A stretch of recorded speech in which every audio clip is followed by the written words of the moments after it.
Good evening, everyone. Welcome to week 7 of Fuzzy Sets Logic and Systems and Application Problem Solving session. I am your TA, Saladi Pravalika. I'm a PhD scholar and a Prime Minister Research Fellow from the Indian Institute of Science. So, I hope you had a really great week, and I hope you all had gone through all the notes and lectures. So let's get started with our usual instructions. And this session is being recorded. So all the messages that you keep here, everything is there in the history. Okay. So please be respectful during the session, and this recorded session will be uploaded on YouTube. I hope you all are aware of it by now, right? So and please put all your questions in the chat box during the session, and I'll answer them. So in these sessions, I'll be mostly covering the assignment relevant questions and some problem solving session.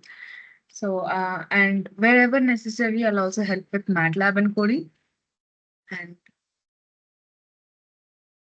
okay, so last class we have let's just see what we have done in the last class.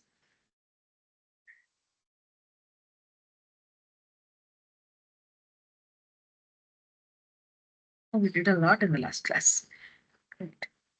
So we have seen the parameterized t-norm operators, and we have also seen parameterized s-norm operators.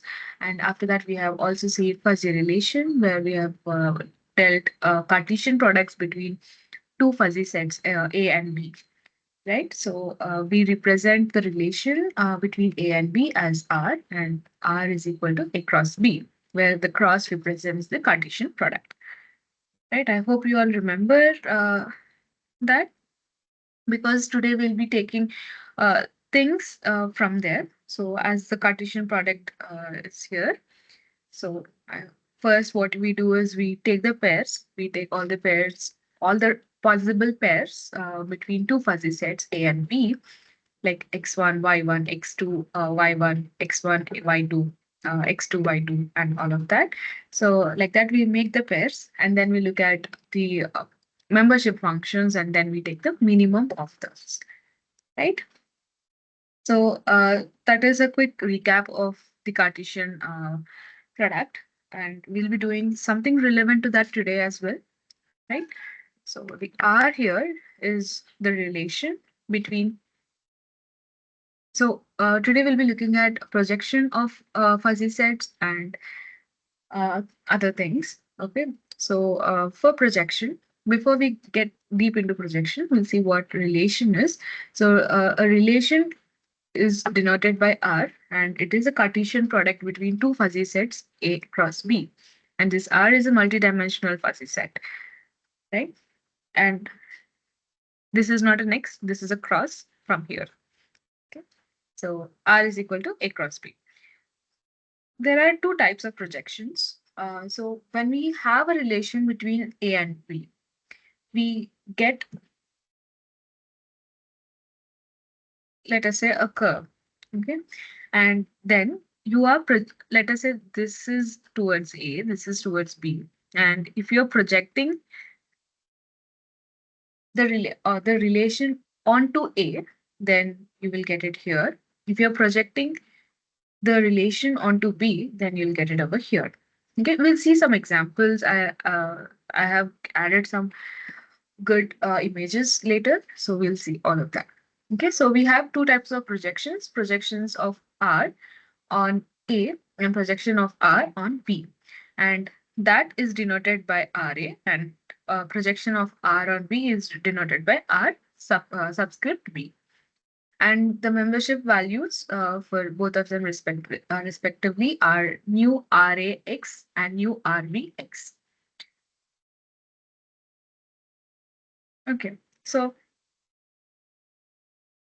when you are projecting R onto A, then you will take the maximum along Y and new R and X comma Y. And when you are taking a projection of R onto B, then you take the membership value maximum along X. So we'll see what this X and Y are.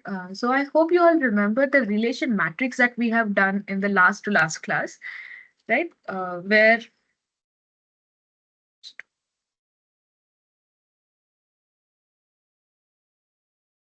where we had something like this, and we had some values over here, right? So when I say max along y, then we'll see what are the maximum values along y and here and then over here. Okay, so when I say maximum along x, then we do it this way. Okay, we'll take whatever is the maximum among these three. Similarly, for the horizontal and the vertical ones as well. Right? I hope you all understand clear. Okay, so let us understand this with a better example. So here I have two fuzzy sets A and B. Okay, and here first and the foremost step for us is to find a fuzzy relation R between A and B, and also represent the fuzzy relation in form of a relation matrix. Okay, let us see how to do that. Okay, let us write all the pairs that are possible. Right? So since we have three in fuzzy set A, three generic variables in fuzzy set B, so we are going to get 3 cross 3 pairs. So 9 pairs we are going to get. So it is going to be x1, comma x1, x1, comma x2, x1, comma x3, x2, comma x1, x2, comma x2, x2, comma x3, x3, comma x1, x3, comma x2, x3, comma x3. Right? So first we have identified all the pairs. So now let us see. So this is for A cross B. Okay, please note that. Okay, so x1 from A has a membership value of 0.5. That is right. And x1 from B has a membership value of 0.7. Right? And we take the minimum value for this particular pair x1 comma x2. Right? That is going to be 0.1, sorry, 0.5 for x1 comma x2. Right? Similarly, we do it for every other pair possible. So let us do it. So overall, R is equal to A cross B equal to 0.5 comma x1 comma, sorry, this is x1 comma x1 plus then 0.5 and 0.3, 0.3 by x1 comma x2 plus 0.5 and 0.1. So 0.1 by x1 comma x3 plus x2 and x1, 0.4 and 0.7. So 0.4 by x2 comma x1 plus 0.4 and 0.3, 0.3 by x2 comma x2 plus 0.3 and 0.3, 0.3 by x2 comma x3 plus 0.3 and 0.7, 0.3 by x3 comma x1 plus 0.3 and 0.3, 0.3 by x3 comma x2 plus 0.3 and 0.1, 0.1 by x3 comma x3. So far clear?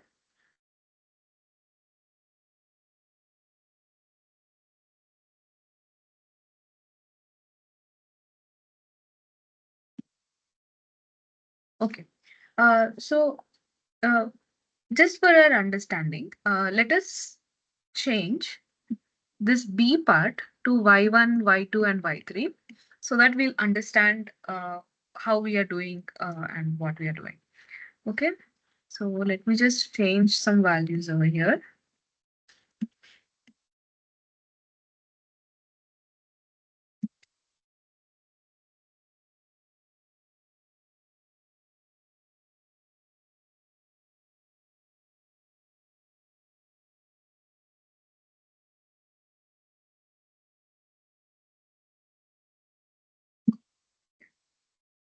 So Let us just say x1, x2, x3. These all belong to fuzzy set A. y1, y2, y3. These all belongs to fuzzy set B. Okay, just assume that. Okay, so now we have got the relation. So let us draw the relation matrix x1, x2, x3, y1, y2, y3. Okay, right. So now let us find x1 comma y1, which is over here and has a value of 0.5. Next, x1 comma y2. x1 comma y2 has 0.3. x1 comma y3 has 0.1. And then 0.4, 0.3, 0.3, 0.3, 0.3, and 0.1. Right? This is a relation matrix. Clear so far?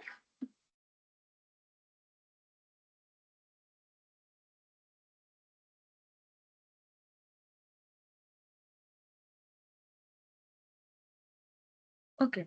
Now let us look at something. Let us look at the projection of the relation R onto fuzzy set A. Okay. So now we are finding RA.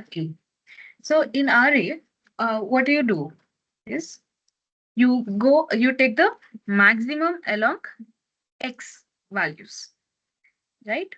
So let us write our uh, relation matrix here again.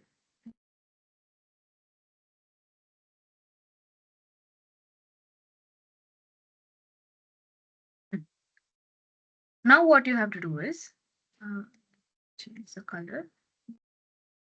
You take the maximum of these values,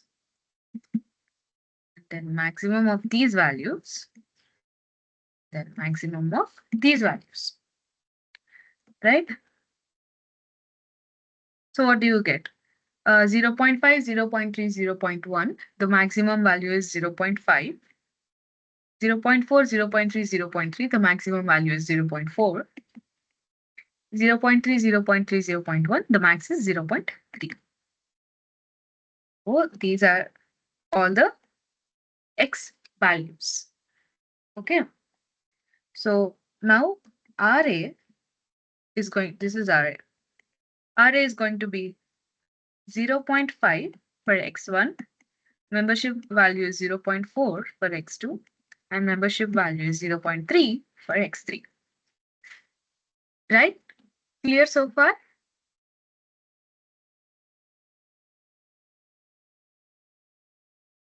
Okay. Now in the same way, let us try to find projection of R on B. Okay. So for A, we have taken the maximum along X values. So for B, now we have to take the maximum along Y values. Okay. So now your maximum is going to be one of these, one of these, and one of these. Right? Let us get 0.5, 0.4, 0.3. Maximum value is 0.5. That is, okay, little. Here it is 0.3 and here it is also 0.3. Right? We have got all the maximum values. And this is for y1, y2, y3. So we write RB as 0.5 for y1, 0.3 for y2, and 0.3 for y3. Okay, so this is how you find the projection of a relation onto the given fuzzy set A or B. Okay, I hope you are clear till here, and I hope you will be able to find like try to do the examples which are similar to this. Okay. Okay. So now that part is done. Now we'll be looking at cylindrical extension. So this, as the name suggests, extension, it's a way projection of, can we take projection of 3D fuzzy set on 2 dimension? Yes, you can do. It's a way, cylindrical extension is a way of extending a fuzzy set from lower dimensional space to a higher dimensional space. So, okay, in, uh, in a 2D, you have a circle, right? So, if you were to do it in a 3D, you have a sphere, right?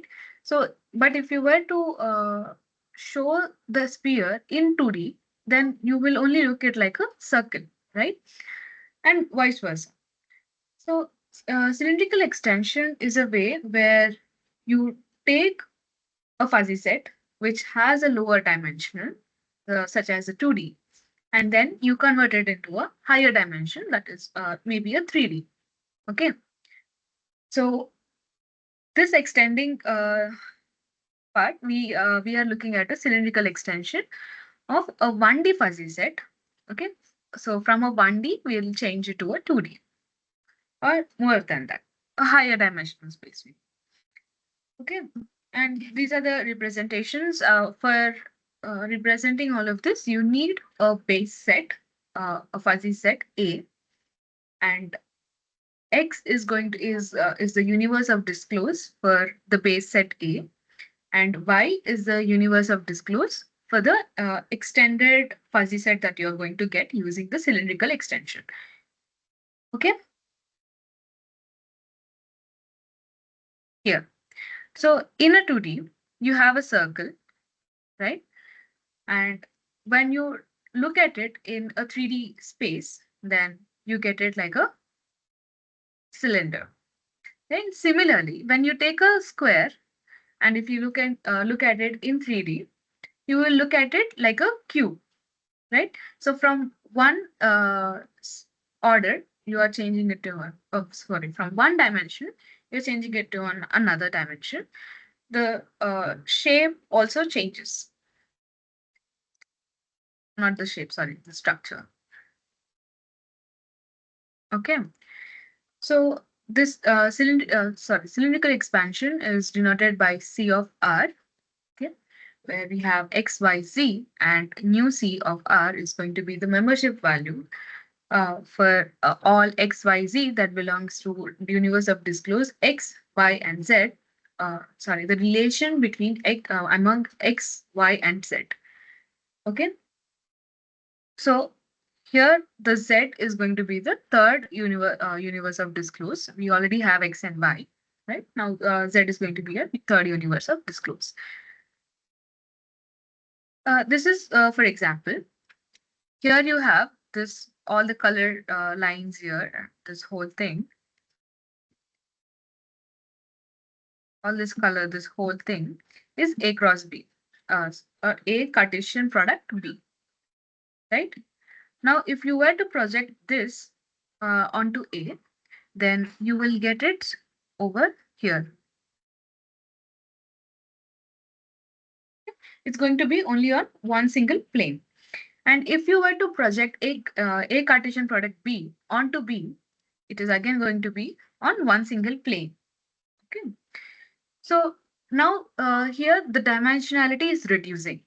So here you look at it in a different dimension, but when you're projecting A cross B onto something, the dimensionality is completely reducing, right? So now what we are trying to do is, so this reduced dimension, we are trying to get it back to the original dimension. Like it's not going to be the same. It's not going to reconstruct in this way, but it is going to change. But instead, we do have the dimensionality preserved. Okay, we are not going to get back to the same fuzzy set which was there before, that is this A cross B thing. But instead, we will look at it in a different way. So here, if you see in the first image, you have a projected fuzzy cell. You have a projected uh, fuzzy, sorry, from A cross B. When you project it over A, you get it over here, right? So when I'm putting a cylindrical expansion of on this A, then it is going to form something like this, like completely. So this whole, uh, how do you say? So here, let us say there is a triangle, and the triangle kept repeating after one another until the whole universe of disclosure is covered along that direction. Okay.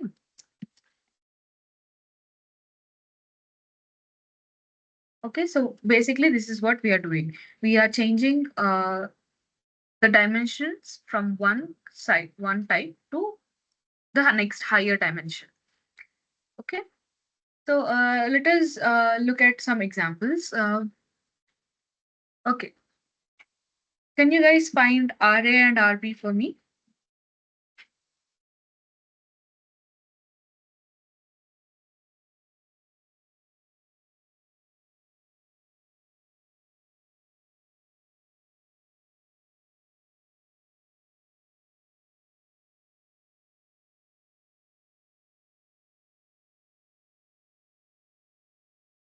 I'll wait till 6:25.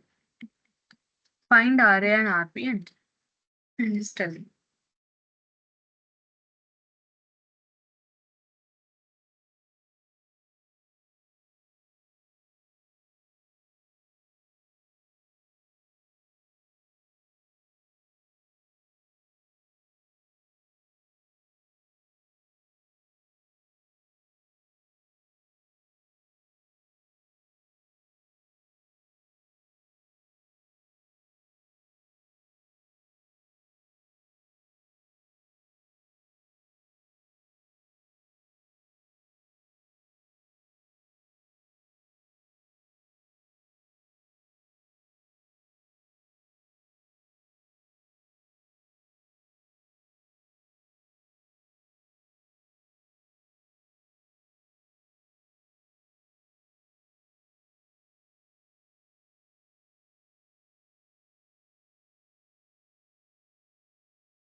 Can you please repeat how to find relation matrix? Okay. So let us say I'm just giving some examples out of them. Okay. Y1 0.3 x1 y2 plus 0.4 x2 y1 and 0.6 x2 y2. Okay, just take an example that these are some of this is a fuzzy set. Okay, this whole thing is a fuzzy set or a relation. Okay, just assume. So just write x1, x2, y1, y2. Okay, so let us say this is R equal to A cross B. So after you find the relation, you get it this way. For x1, y1, this is a position, right? X1 and y1, this is the position. The membership value is 0.5. So you write it here. And then x1, y2. x1, y2 is 0.3. So you write it over here. And then x2, y1 is 0.4 and x2, y2 is 0.6. So this is how you write a relation matrix. Is it clear?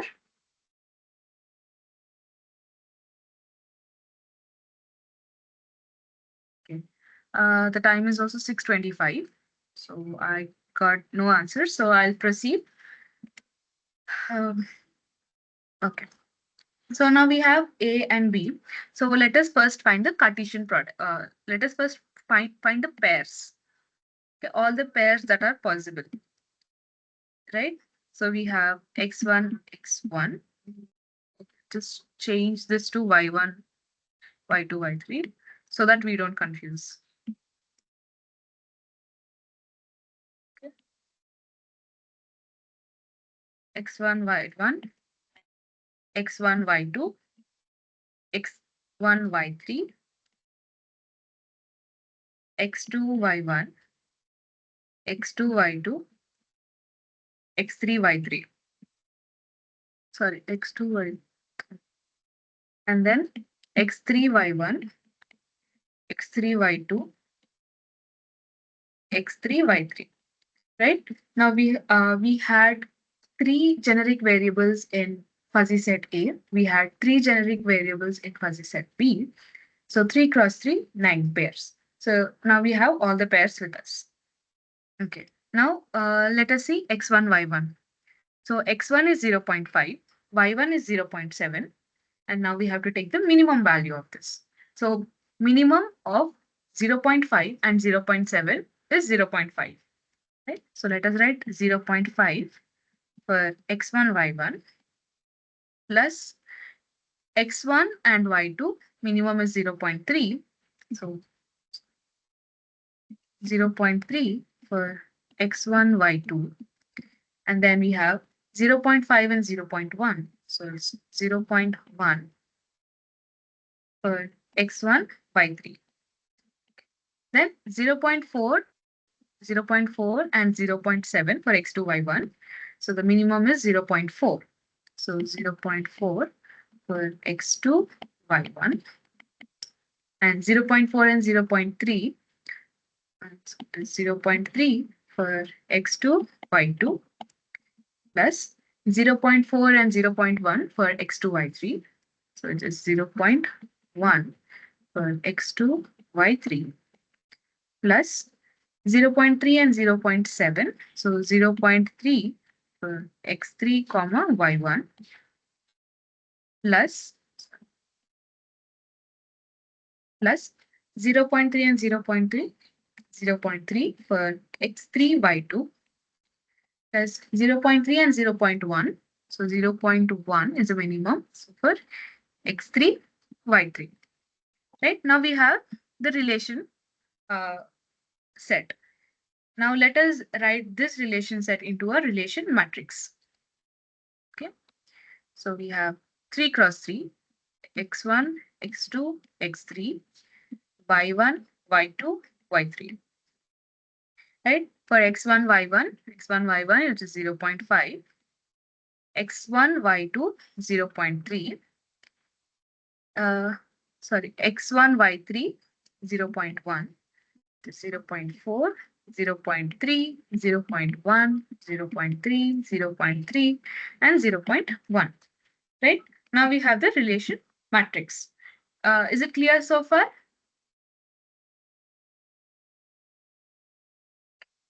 So now we have got the relation matrix. So now we'll see the projection of this relation matrix onto A. Okay, so that is going to be RA. So for RA, for the fuzzy set A, we had the generic variables to be x1, x2, y, x3, right? So along that matrix, so along this row, now you take the maximum value. So the max of 0.5, 0.3, and 0.1 for x1, and then max of 0.4, 0.3, and 0.1 for x2, and then max of 0.3, 0.3, 0.1 for x3. Right? So that is going to be 0.5 for x1, 0.4 for x2 and 0.3 for x3. Right? Now we have got RA. RA is the projection of the relation A cross B on A. So now RB. So we all know the generic variables for the fuzzy set B was y1, y2, y3, right? So now we have to take the maximum along the columns, right? So the max of 0.5, 0.4, 0.3 is 0.5 for x y1, and then along these all the values are same, 0.3 for y2, and then these the values are again the same, right? So this is RB. So now we have got RA, we have also got RB, right? Now we have to find C of RA. So the C here is a cylindrical expansion.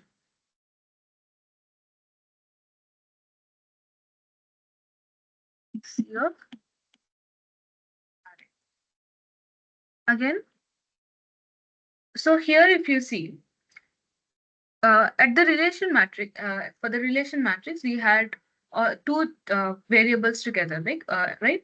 X1, Y1, X1, Y2, X1, Y3, X2, Y1. Like that, we had written pairs. So we had two generic variables for every membership value, right? Uh, and when we took the projection of uh, the Cartesian product A across B, or the relation, then we have got it down to a single variable, that is x1 or x2, x3, or y1, y2, y3, but it is not in pairs, right? So now we are using the cylindrical expansion to change this x1, x2, x3, and y1, y2, y3 again back into pairs, right? So for that, we need to write our relation matrix again. X1, x2, x3, y1, y2, y3. Okay. So this is with respect to RA.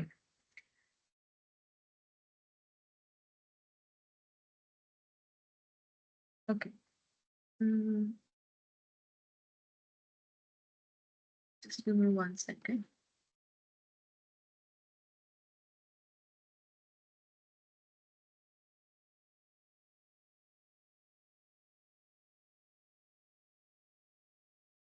Sorry. Yeah. So this is with respect to RA. So x1 value here is 0.5. So what you have to do is you have to write 0.5 for all the pairs where x1 is there. So it is going to be 0.5, 0.5, 0.5. And then x2 is 0.4. So you write 0.4, 0.4, 0.4. And then you have x3 is 0.3. So 0.3, 0.3, 0.3. So similarly, you also write this expansion for RB. So this is going to be the same. X1, X2, X3, Y1, Y2, Y3. But for RB, we have the generic variables to be Y1, Y2, Y3, right? So for Y1, it is 0.5. So 0.5, 0.5, 0.5. Y2, we have it as 0.3. So 0.3, 0.3, 0.3. For y3, it is 0.1, 0.1, 0.1. So this is how you basically do the cylindrical expansion. Okay, is it clear so far?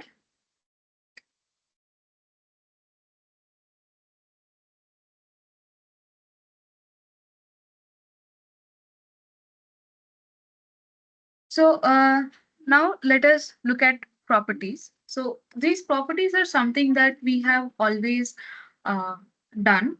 Even previously also in a lot of classes we have seen how fuzzy sets follow some properties which are also applicable for a normal set, but some properties which are not applicable for a fuzzy set. So this is also something similar. So we'll not go deep into all the properties because it's something that we have already repeated, I think, almost twice, right? So I'll just stick to the overall explanation.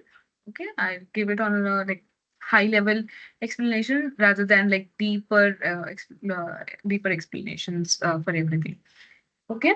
So, but in case if you want to see if that particular law or property holds good or not, then that that is the reason I have given one relation matrix here. Okay, and then we'll also see how to prove those given properties or laws. Okay, so here I have a relation matrix across x1, x2, x3, and y1, y2, y3. Okay, so there are like two fuzzy sets. Okay, and here we have a relation matrix. So first and foremost thing is try to find R bar or the negation of R. So R bar is nothing but taking 1 minus whatever value is there. X2, x3, y1, y2, y3. Okay, it is 1 minus 0.3, so it is 0.7. 1 minus 0.5 is 0.5. 1 minus 0.1 is 0.9. 1 minus 0.2 is 0.8. 1 minus 0.9 is 0.1. And 1 minus 0.3 is 0.7. And 1 minus 0.1 is 0.9. 1 minus 0.8 is 0.2. 1 minus 0.6 is 0.4. So this is nothing but the negation of R, right? So we have R bar. You can take any other relation matrix. I have given this matrix solely based on whatever values came to my mind. Okay. So if you see, it's like 1, 2, 3, and I just went it that way. Okay. So take some random relation matrix and maybe two relation matrix, and then let us try to find some properties. Okay. So the first one is law of contradiction. So when you take the intersection between R and R bar, it is not going to be 0. Okay. So in general, it is equal to 0 if you take a normal set. So let us say a normal set, let us say this is R, and the whole thing which does not involve R is going to be R bar, right? So if you take the intersection between R and R bar, it is generally null, right? But whereas for this particular problem, it is not going to be R. So R here is the relation, right? So this relation, let us see, for example, this one. Okay, we had R as 0.3 here and 0.7 here. If you are taking an intersection between two membership values, 0.3 intersection 0.7, intersection basically means you are going to take the minimum value, minimum of 0.3 and 0.7, which is equal to 0.3, right? Which is not equal to 0. So for the first element itself, you are finding that it is not going to be 0, right? So the law of contradiction for this particular relation matrix we follow, it is not going to be 0. So it's not following the law of contradiction. Okay. And then we have law of excluded middle. So when you take the union between R and R bar, it is in general equal to E or the entire set. So for example, again, let us see a normal set. Okay, let us let us take a normal set, right? So we have A here. We have the rest of the other thing is A bar, and this is the whole what do you say, universe. Okay, let us call it as U. So when you take A and when you take union A bar for this particular problem, it is going to be the universe, right? A union A bar is equal to universe. So that is in general not normal sets, but we are dealing with relation matrix. So in this, if you are going to take the union between R and R bar, it is not going to be the universe. Okay, it is never going to be the universe. So we okay, you might have a doubt, like what is this E here? So if you take two fuzzy sets, and if you take a union between both or some operation you do, and if you get one across all the elements, the membership value is going to be one across everything, then that is called as a universe of disclose. But when you take R union R bar, it is not going to be the union of disclose. We'll see here why that is. Okay. So again, 0.3 union 0.7. Union indicates maximum value. So the max of 0.3 comma 0.7. So the value is going to be 0.7, which is not equal to 1. So to call a matrix a universe of disclose, then the value is supposed to be 1 for every element, right? For the first element itself, we are not getting equal to 1. So we cannot call it as a universe of disclose. So the law of excluded middle is not followed. Okay. And then we have idempotency. So when you take R intersection R, it is going to be R. And when you take R union R, it is going to be R because both the values are going to be the same, right? So it's more like saying 0.3 union 0.3. So both the values are same. So you give the output as 0.3, right? So it follows this idempotency property. And then the law of involution. So involution is you are going to take the negation twice. So we have R bar here. Let us try to find R double bar, right? So what is R double bar? 1 minus 0.7, 0.3, 1 minus 0.5, 0.5, 1 minus 0.9, 0.1. Like that it follows. So if you see R and R double bar, both are same. At least the first row that you are seeing is the same, right? So similarly, if you do for the other ones also, it is going to be the same. So that is nothing but the law of involution and it is being followed. And then commutativity for union. So take two relation matrix R and S. You take the intersection when you say when you take the intersection, it's more like saying 0.3 intersection 0.7, 0.7 intersection 0.3. No matter what it is, you are finally taking the maximum value, right? Maximum of 0.3 and 0.7, which is 0.7. And here it also it's the same, right? No matter even if you interchange the positions of both of them, the output is going to be the same, right? So that is commutativity for union. And then associativity for union. So when you use brackets for something, you are going to compute that bracket part first, and then you compute the rest. So take some examples. Okay, okay, let us say 0.3 union 0.7 union 0.2. Okay, this is going to be what? 0.7 union 0.2. This is going to be 0.7. Now, even if you take 0.3 union 0.7 union 0.2, it is 0.3 union 0.7. Again, it is going to be 0.7, right? So this is going to be there for all the 9 elements which we have taken, right? So the associativity for union is also followed. And similar to associativity for union, we also have distributivity of union over intersection. So in place of union here, you have an intersection. So you take the minimum value among both of those and you find the values. At the same time, you can take it as R union S intersection, R union T. Okay, you are distributing one union values for twice. So the union is splitting for both of them. Okay, so that is distributivity of union over intersection. After that, we have absorption of union over intersection. Okay, I think I missed something over here. Okay, so for all of these, you can take two random values for the relation matrix. You can take some random relation matrix and try to find if these properties hold good. Okay, and if they okay, so all of these hold good and whatever are true, I have written here. Okay, so this is about the properties.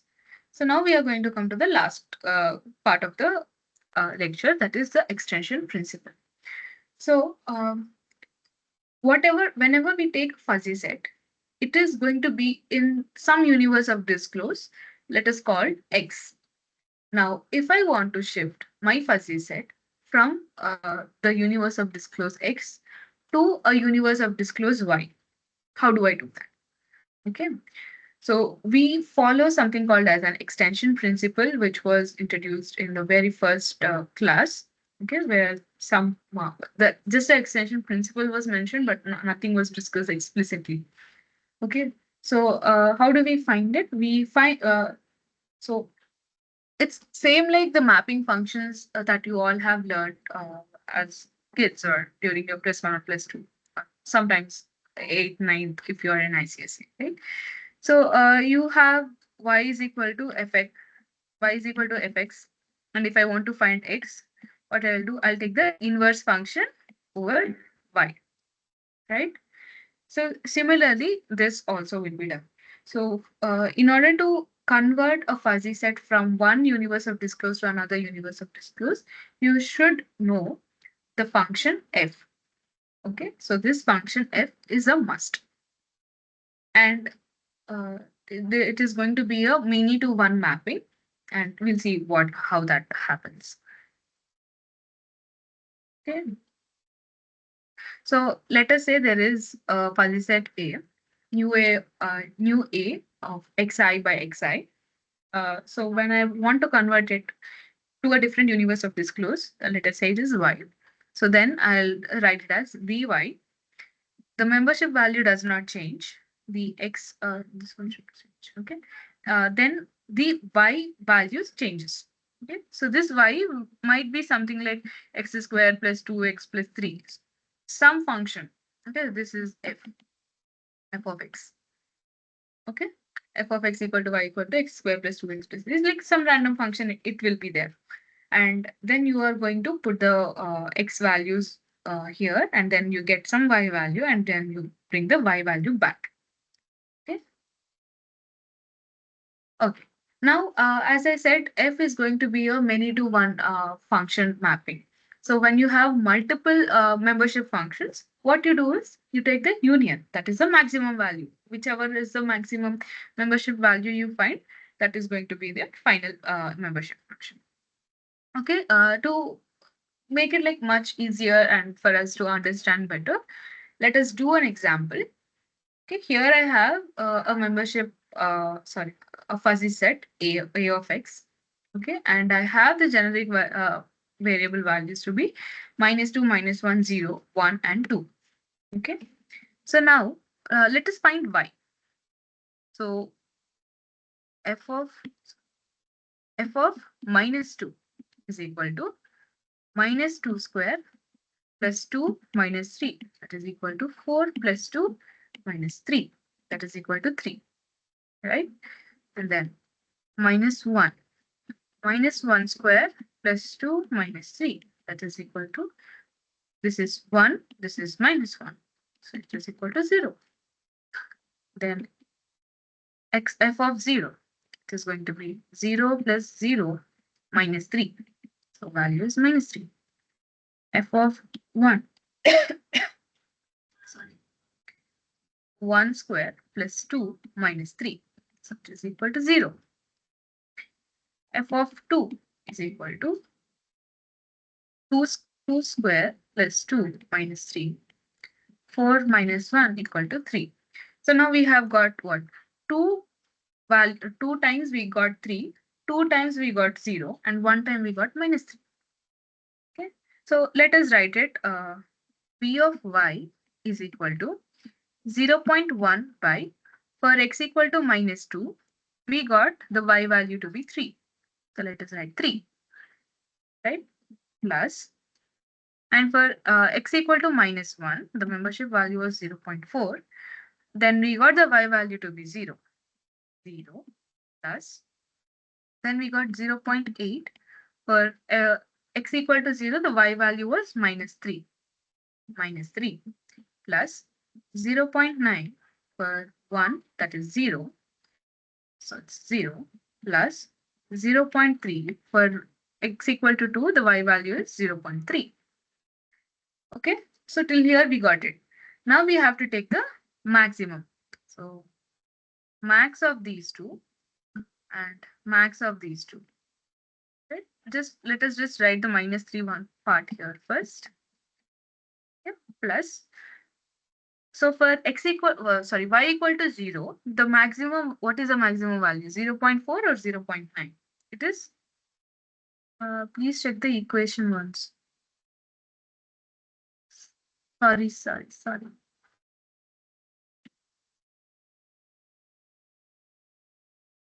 Thank you, Amber. So sorry. It was supposed to be X. I forgot. Yeah. Sorry, let me just change everything. Sorry, everyone.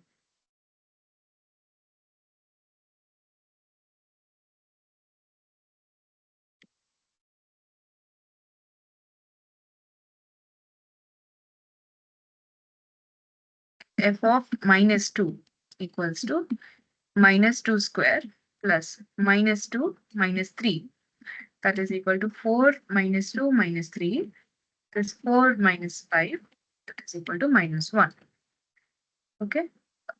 Then f of minus 1 equals minus 1 square plus minus 1 minus 3. 1 minus 1 minus 3 equals minus 3.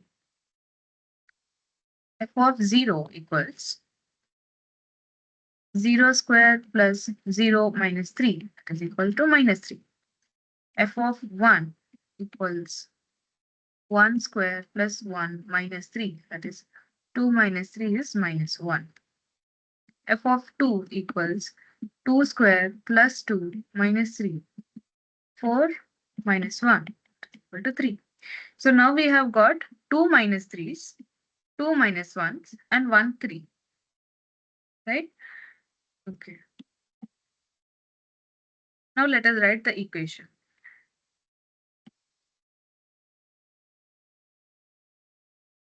0.1 for x equal to minus 2. So when we put x equal to minus 2, then we got the y value to be minus 1. Minus 1.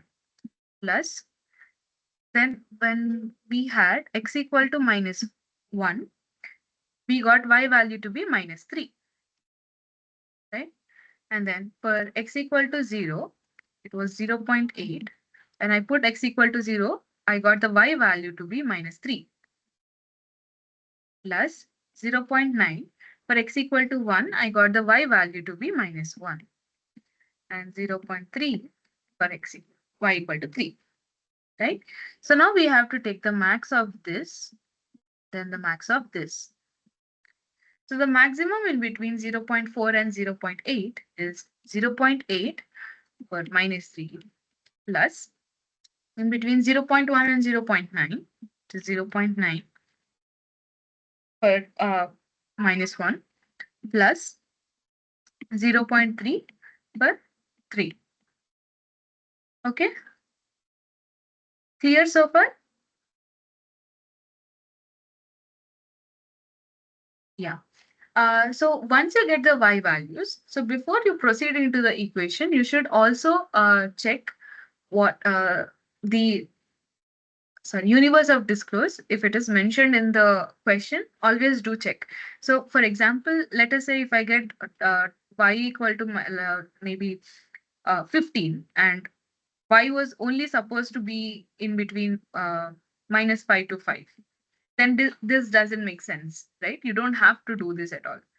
Okay, so for such things, you do keep in mind, you just keep checking what values you are getting for y and what is the universe of disclose for y.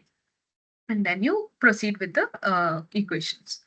Okay, so that is all for the problem side. So now we'll just see some of the previous year questions. Okay, so this question, this assignment is from the last time this course was offered. Okay, so try to answer these questions and you'll see. What is the primary objective of projecting a fuzzy relation set onto its constituent sets A and B? So why exactly do we project it? So once we project it, what happens? Yeah. Any more answers?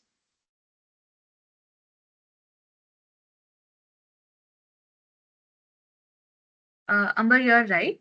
So the reason why we when we project in this image, we had that example, right? So when we project A cross B onto a set, it is going to reduce the dimensionality. So here the dimensionality was, I think, 3 cross 3, but when we projected it, it became uh, a 2D into 2D, right? From 3D it became 2D. So the dimensionality reduction had happened. Okay. Okay, the next question. So when projecting a fuzzy relation set onto a fuzzy set A, what happens to the universe of discourse?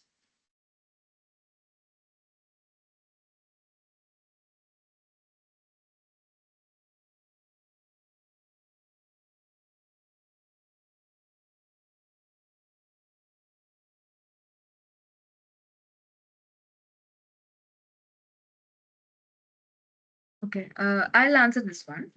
So when we are projecting a complete relation set, yes, Amber, you're right. So when we project a fuzzy set, a relation set onto a a fuzzy set A or B or anything for that matters. So the universe of discourse is going to reduce to whatever universe of discourse the fuzzy set was having. Okay, so here the universe of discourse is going to reduce. It is going to reduce into for that particular fuzzy set A. Okay, so the answer for this particular question is none of the above. Okay. The next question. In the projection of a fuzzy relation set onto sets A1, A2, so on up till AK, what does K represent? Any guess for the third question?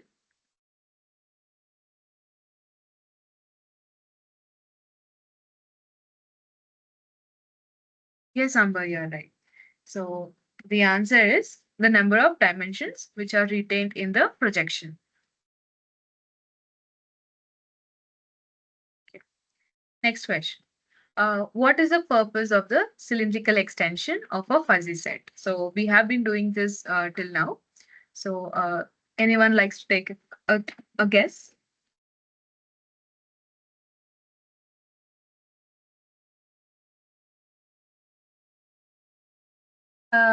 Amber, read the question once again. Oh, sorry, that was for the previous question. Sorry, I again read it. Yes, yeah, right. So the main purpose of this cylindrical extension was to increase the dimensionality of the fuzzy set, right? Which is not there in the options, and hence the answer is none of the above. Okay. Fifth question. When taking the cylindrical extension of a fuzzy set, what happens to the number of generic variables?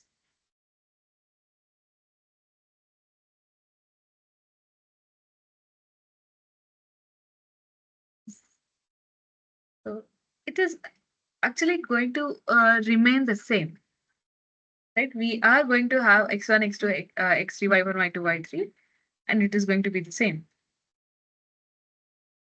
right? Okay. Which of the following properties hold true for fuzzy relations, but not for crisp relations? So these are some of the properties that we uh,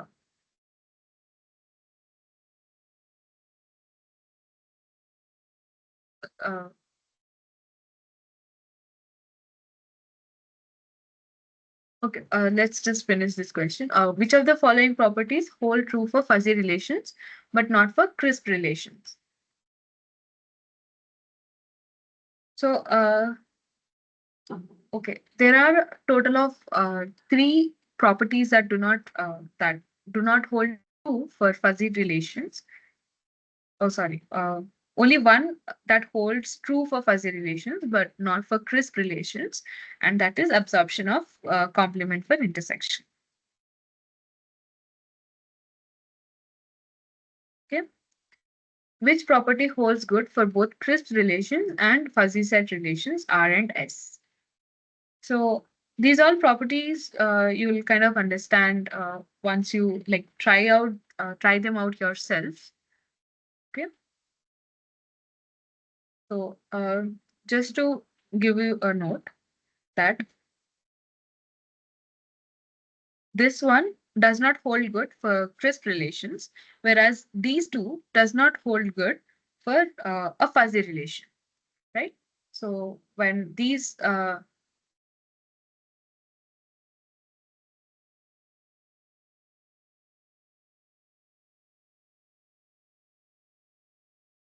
was true for fuzzy centric which one is true for fuzzy relation, Amber?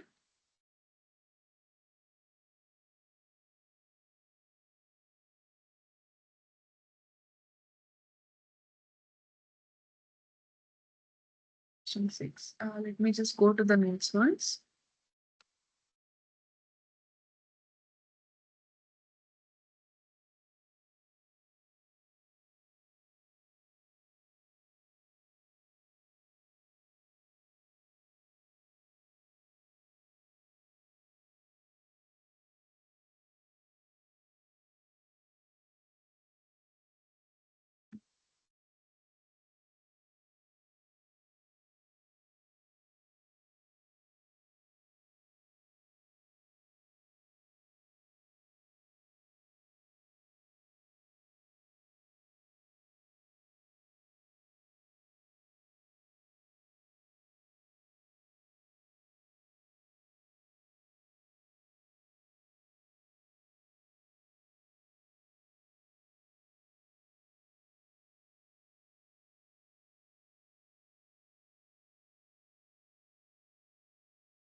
In the table, there is absorption of complement.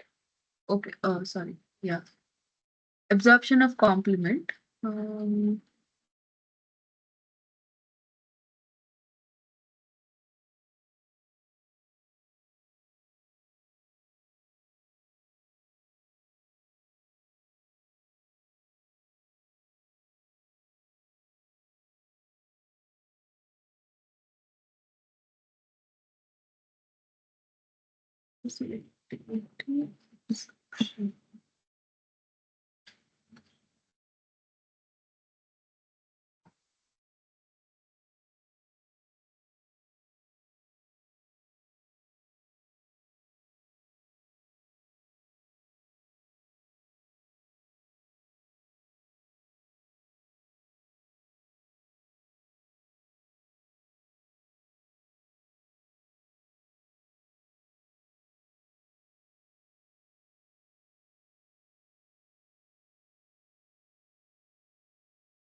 okay, okay. It holds good for both the properties.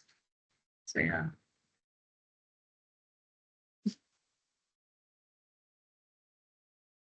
So this question 7. Uh, so absorption of complement for un. That is over intersection.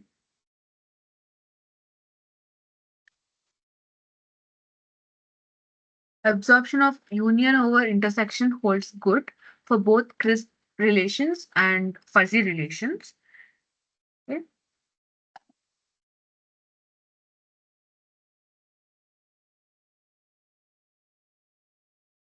And this one should be none of the above.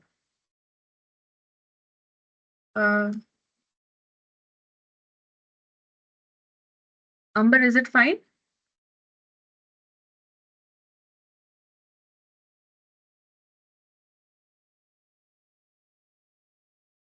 Question 7. A property which holds good for both a crisp and a fuzzy relation, right? So absorption of complement for intersection holds good for both of them. R union R intersection S is equal to R. That holds good for both fuzzy as well as crisp relations. Okay. Question 7 is going to be C, and question 6 is going to be D. Uh, Next question. Which of the following best describes the extension principle? So it is basically we have a universe of disclose and we are going to change the universe of disclose from one to another, right? Using a mapping function. So the answer for A is A. In the context of the extension principle, what does F inverse represent? So the inverse is the mapping function that we have talked about. What does the extension principle help achieve in fuzzy set theory?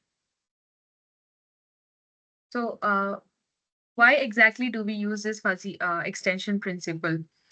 So it is to transform the fuzzy set from one universe of disclose to another universe of disclose, right? So we are transforming from one domain to another domain. Okay. So these are all the questions which are taken from previous assignments. Okay. So with this, I'm kind of done from my side. Okay. So if you have any more questions, do put it in the chat box. Okay. If you want to go out of the syllabus, like whatever we have covered in this week, if you want to go out of the syllabus, kindly just send a like drop that in the Google groups. Okay. So any questions from today's class?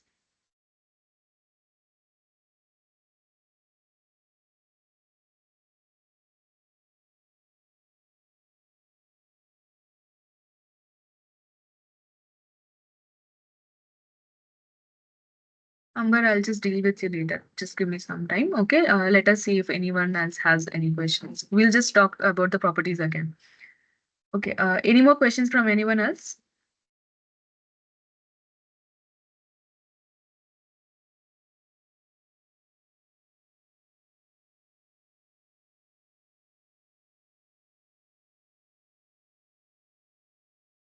Thank you, Amuna. Anyone? Any more questions?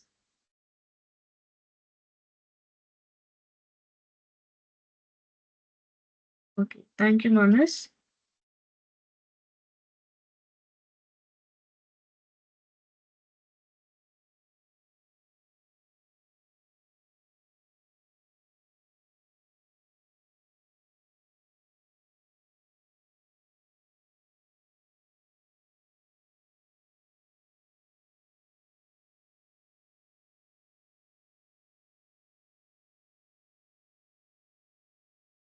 Okay.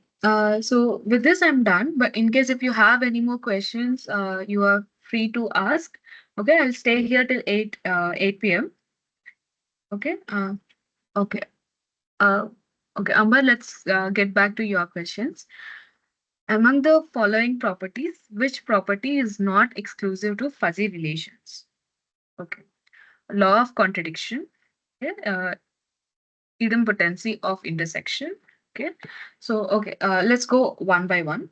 So for the law of contradiction, uh, we know that A intersection A dash or R intersection R dash is not equal to 0 when it comes to fuzzy relation, right? Whereas when it comes to a crisp set, it holds true. So it is not exclusive to a fuzzy relation. So let us take the law of contradiction out. And then we have idempotency of intersection. So this holds good for both the crisp and the fuzzy logic because it is R intersection R, which is equal to R. Okay, so that holds good. And then we have commutativity of union. So commutativity of union is A union B is equal to B union A. So it holds good for both a crisp set well as a fuzzy set. So it is not exclusive to um, the fuzzy relation, right? So, okay, and then we'll look at the associativity of composition. So uh, com why did composition come here? Composition does not even exist for a class for a crisp classical relation. No.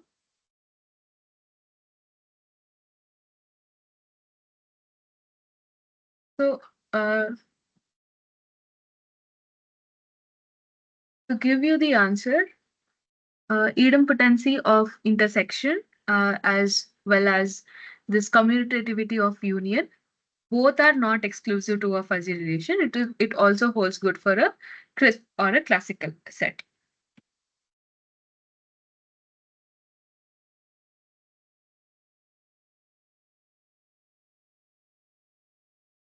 Okay.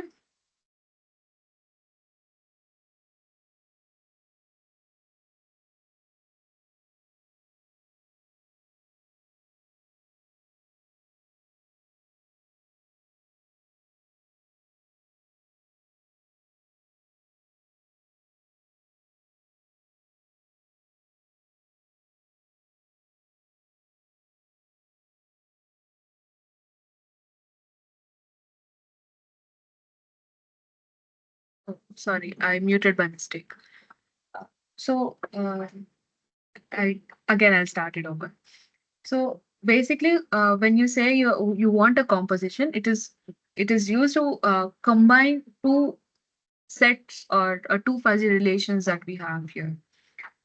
Okay, so let us say that you have two fuzzy relations R and S. Okay? And if you want to get the composition of R and S, then you basically have to do some sort of a function. How do you say? You need to take a minimum or a maximum composition. It's called a max and min composition. Okay, you basically need to take a maximum or a minimum of the membership values with respect to those relations that are there. Okay, so that is called as a composition. Like basically, how we do these.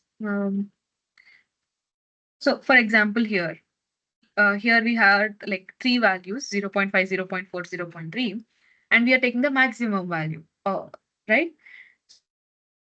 So that is like we are combining two different things into one.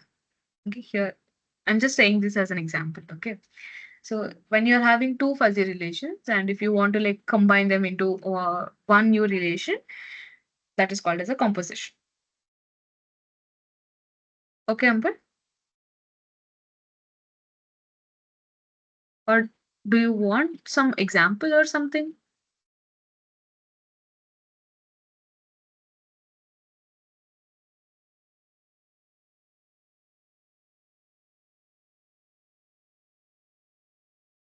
Yeah.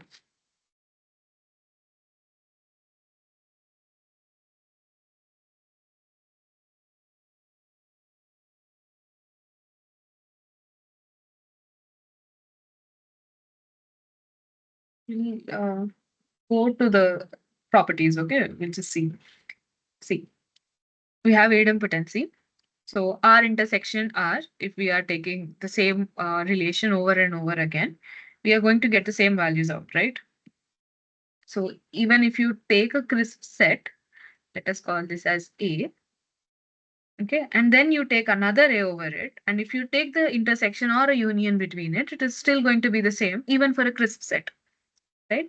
So it is not exclusive only for a fuzzy set, it is also applicable for a crisp set or a classical set, right? So that is idempotency. Where is commutativity? Commutativity. So let us say this is A, this is B. If I'm taking the union between A and B, or if I'm taking the union between B and A, it is going to be the same only, no? Even for for a classical set.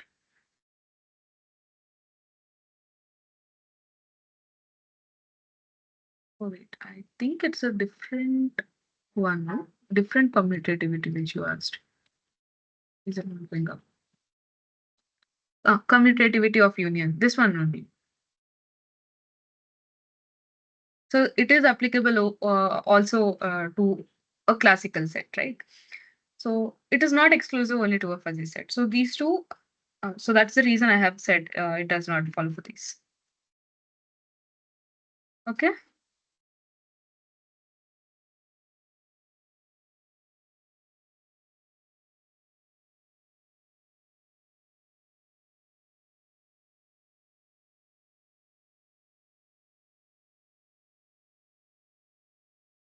Six Q7. Yeah.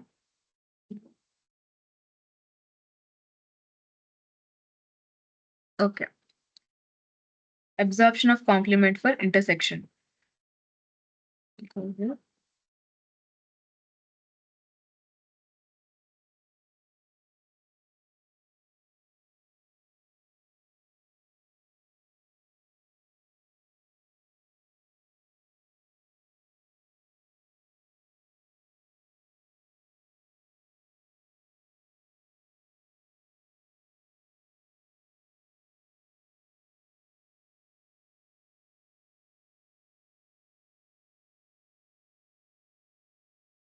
Absorption of complementum.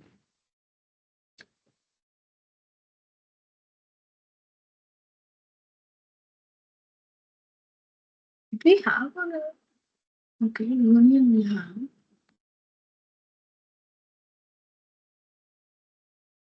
Huh.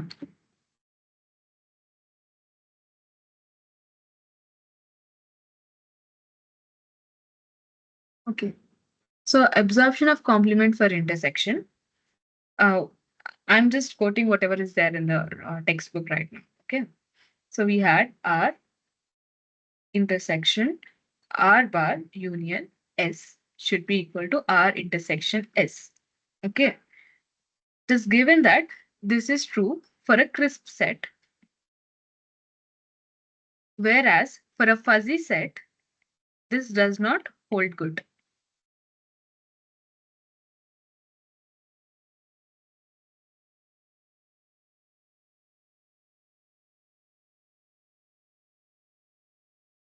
Okay.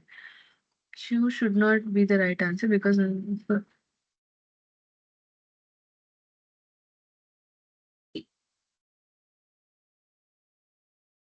yeah, you are right.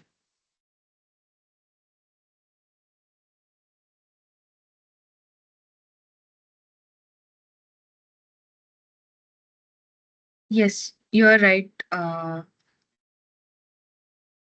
So the answer should be D, not C.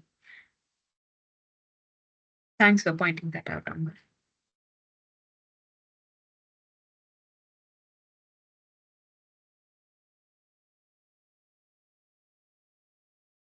As far as I understand, the answer is not right. The answer is going to be none of the above because in the lecture itself, it is given. I'm directly reading the transcripts from the lecture.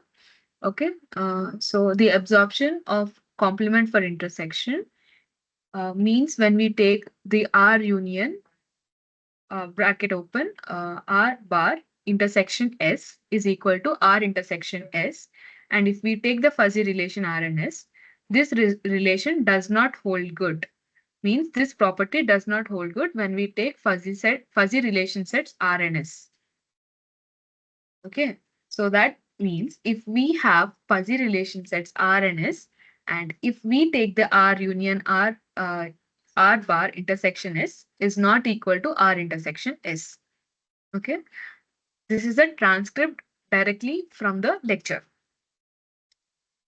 Okay. But still, I'll confirm if the answer is right or wrong. Okay. This direct document I have taken from the previous lecture only. So that's the reason I never cross-checked it. Okay.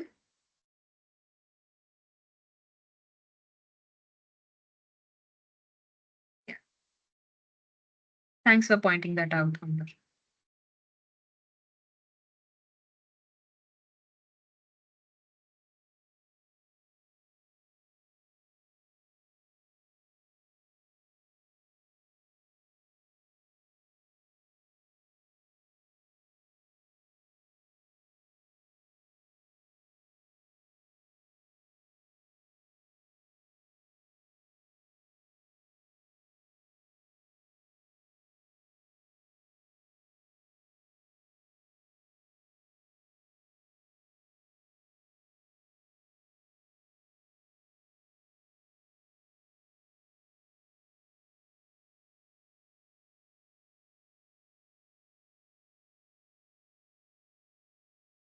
Sorry, again, I unmuted, sorry, muted my mic.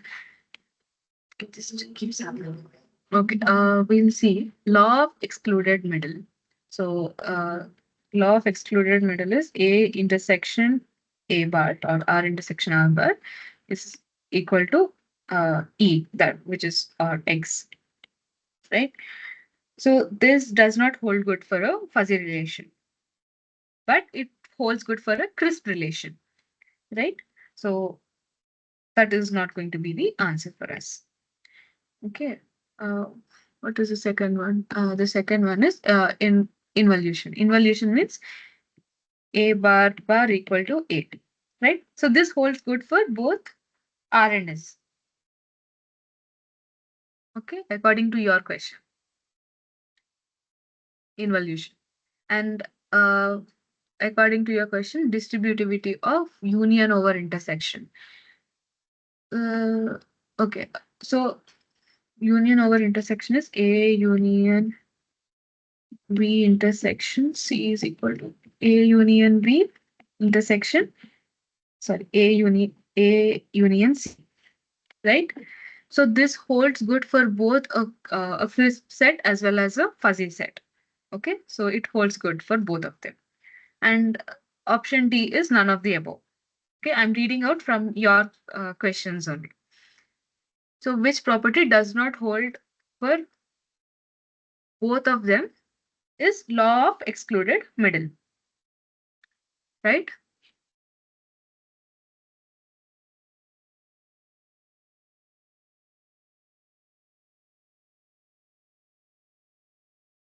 Okay.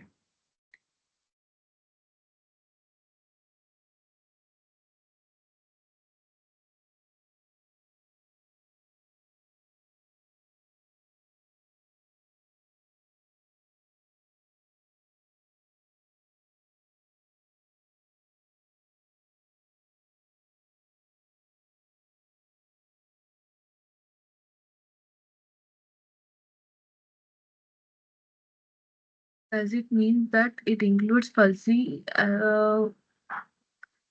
I didn't exactly get what includes it. See, the question that you asked and the question which is here are different, right?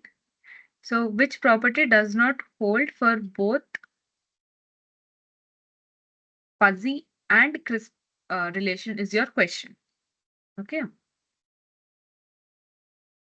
So, law of excluded middle does not hold good for a fuzzy set. And hence, I told the answer is going to be a law of excluded middle. Why again none of the above question is coming up for you?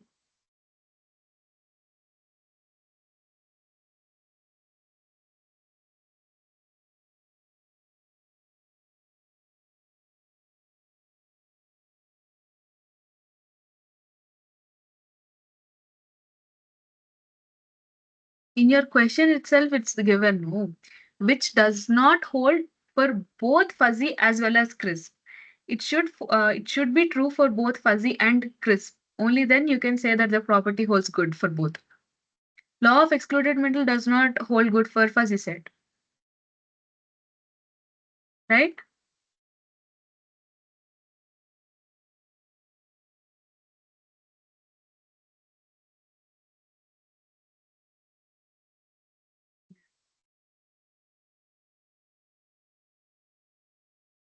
Okay, so my tablet is running out of charging. So now I'll disconnect from the iPad, but I'll be there on my laptop.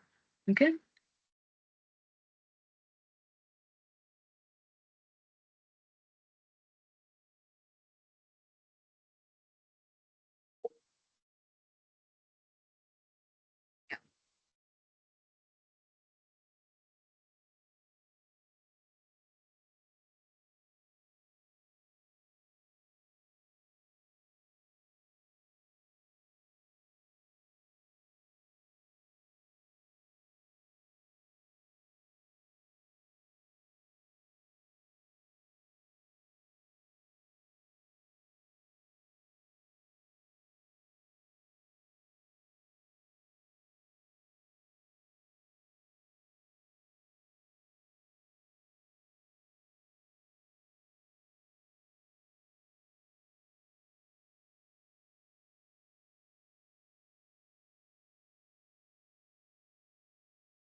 Amber, I'll explain those questions to you when we come to those topics.